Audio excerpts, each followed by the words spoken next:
Assalamualaikum warahmatullahi wabarakatuh. Halo semuanya, perkenalkan nama saya Nila Sari. Saya dari jurusan Bimbingan Konseling Islam dan saya di sini akan menjelaskan tentang cara pengolahan sosiometri. Nah, mata kuliahnya hari ini adalah mikro konseling. Nah, pada kesempatan kali ini saya akan menjelaskan atau membahas salah satu tahap penting dalam kegiatan bimbingan dan konseling kelompok, yaitu pengolahan hasil sosiometri. Langkah-langkahnya seperti apa sih? Nah, baik, tanpa berlama-lama, mari kita mulai pembahasan mengenai pengolahan sosiometri. Oke. Nah, pertama ada pengadministrasian yang teman-teman untuk mengumpulkan data menggunakan instrumen. Nah, baik, sekarang kita tanpa berlama-lama ya, kita lihat dulu contoh pengadministrasinya kayak gini. Halo. Assalamualaikum warahmatullahi wabarakatuh. Waalaikumsalam warahmatullahi wabarakatuh. Selamat pagi semuanya, apa kabar hari ini? Baik. Semoga semuanya dalam keadaan baik dan semangat ya. Amin. Nah, hari ini kita akan melakukan kegiatan bimbingan dan konseling, yaitu pengisian instrumen sosiometri. Nah, kegiatan ini bukan ujian teman-teman. Nah, bukan juga penilaian atau nilai raport. Mau Ibu jelasin secara rinci nggak? Atau kalian belum tahu sosiometri itu apa? Apa sih Bu? Belum tahu. Jadi kegiatan kali ini bukan ujian ya teman-teman, bukan juga penilaian nilai raport. Jadi teman-teman tidak perlu tegar. Tujuannya ini adalah untuk membantu guru, BK atau ibu memahami hubungan sosial antar teman di kelas teman-teman ini. Jadi seperti siapa yang merasa nyaman bekerja sama, siapa yang sering berinteraksi, dan bagaimana suasana pertemanan di kelas ini. Bagaimana, ada yang bisa dipahami? Paham. Siap? Siap. Nah, dengan hasil ini nanti bisa tahu bagaimana sih caranya membantu kalian agar hubungan kelas makin kompak dan saling menghargai dan mendukung satu sama lain gitu. Oke, sekarang instrumennya yang akan teman-teman isi ini bersifat rahasia ya, tenang aja, ibu juga selalu menggunakan atas kerahasiaan ya. Oke, artinya tidak ada jawaban yang benar atau salah, dan nama teman-teman yang teman-teman tulis tidak akan diumumkan kepada siapapun.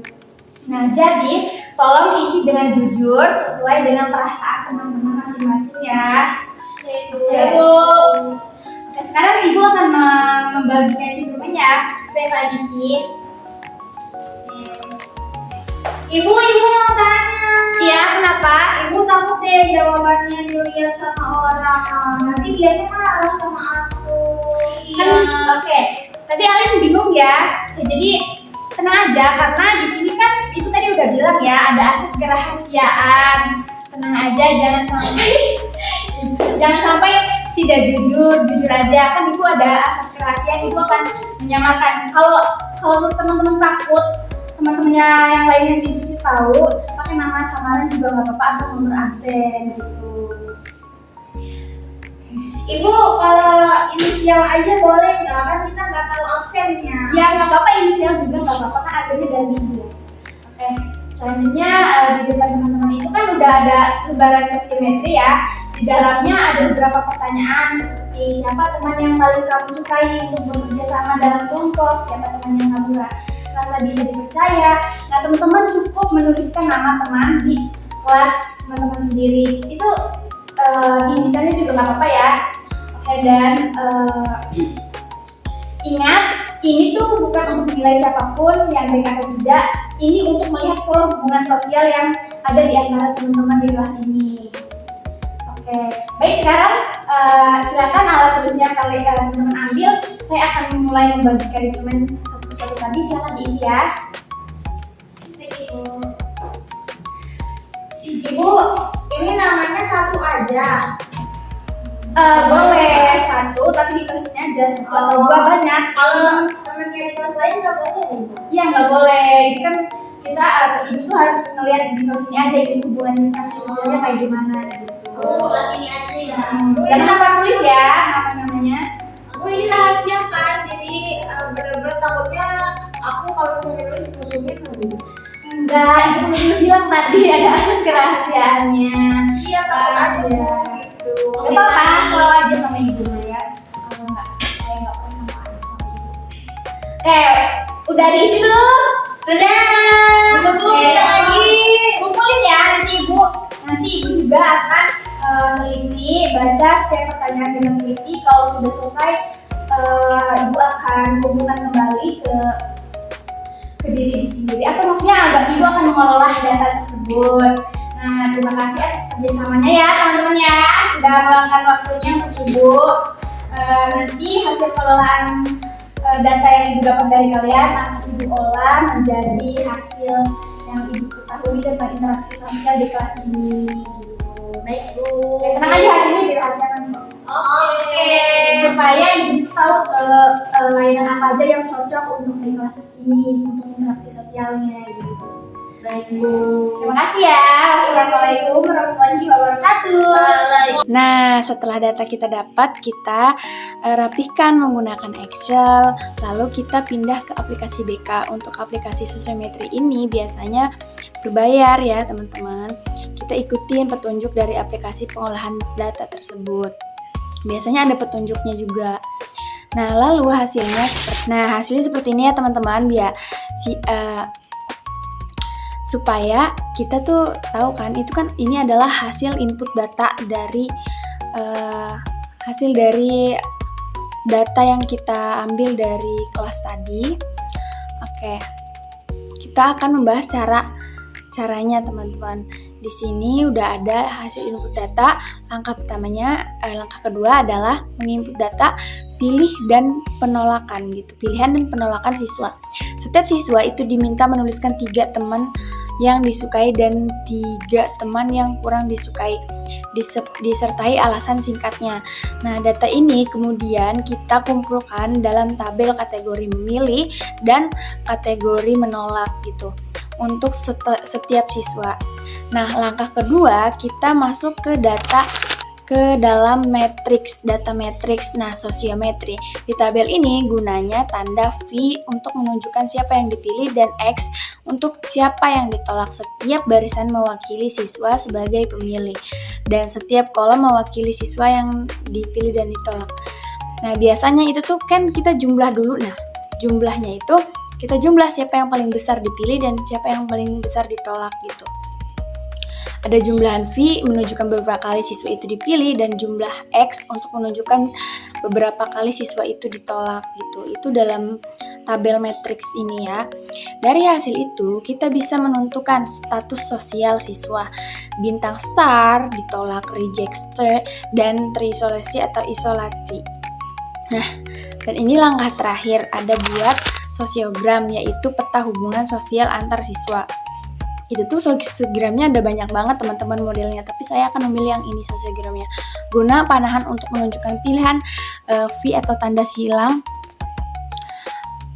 Nah, guna panahan itu menunjukkan V atau tanda silang atau garis putus-putus untuk menolak X gitu. Dari sosiogram ini kita dapat melihat kalau kelompok pertemanan siswa yang populer serta yang memerlukan perhatian khusus. Nah, dan tahapan sederhana ini input data, buat matriks, hitung frekuensi, dan juga visualisasi. Nah, teman-teman bisa mengubah data sosiometri menjadi dasar interpretasi, bimbingan, dan konseling yang tepat sasaran. Nah, lalu lanjut kita ke interpretasi data sosiometri. Nah, hasil analisis sosiometri pada kelas 11C menunjukkan adanya variasi yang jelas dalam dinamika sosial. Di satu sisi terdapat siswa yang populer atau bintang sosial yang sangat disenangi, yaitu inisialnya A, di mana dia itu 6 dipilih, dan yang kedua ada inisialnya B, yaitu 5 dipilih. Nah, siswa-siswa ini dipilih karena dinilai memiliki sikap bersikap positif, selalu membantu, menyenangkan untuk diajak diskusi dan juga sudah diajak kolaborasi.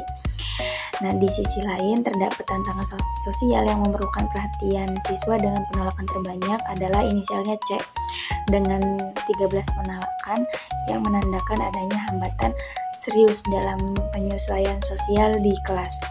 Nah, penolakan ini mayoritasnya dipicu oleh perilaku yang dianggap sulit diajak kolaborasi atau kurang bertanggung jawab. Selain itu, sejumlah siswa seperti inisialnya D dan E itu masuk kategori terisolasi karena tidak mendapatkan pilihan positif sama sekali. Nah, secara umum, temuan ini memperhatikan adanya perbedaan signifikan pada tingkat penerimaan sosial, kepercayaan diri, dan juga kemampuan komunikasi antar siswa. Nah, selanjutnya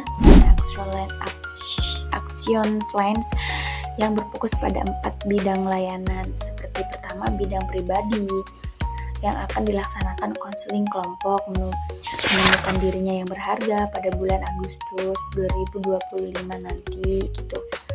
Terus layanan ini bertujuan menumbuhkan rasa percaya diri dan kemampuan menerima diri bagi siswa yang kurang diterima dalam pergaulan kelas.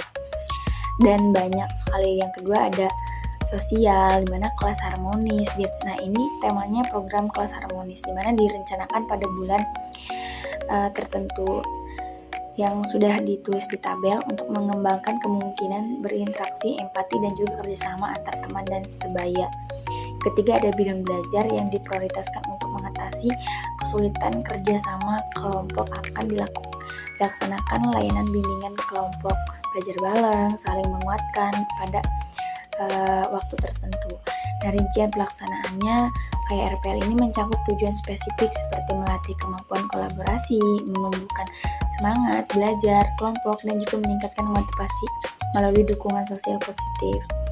Dan yang terakhir ada bidang karir, akan diadakan workshop peta impian gitu pada bulan tertentu atau yang sudah direncanakan di tabel ini. Nah, untuk membantu siswa mengenali potensi diri dan merencanakan masa depannya. Secara keseluruhan, program ini dirancang komprehensif untuk meningkatkan penerimaan diri. Oke. Nah, yang kan tadi udah action plan. Di sini ada jadwal kegiatan program semester. Jadwal kegiatan program semester ini program menemukan diri yang berharga dan yang lain-lain yang tadi kita jelaskan di action plans. Dan juga ada rencana pelaksanaan layanan atau RPL tadi. Salah satunya program utama yaitu belajar bareng, saling menguatkan yang tadi saya jelaskan juga di kelas untuk kelas 11C.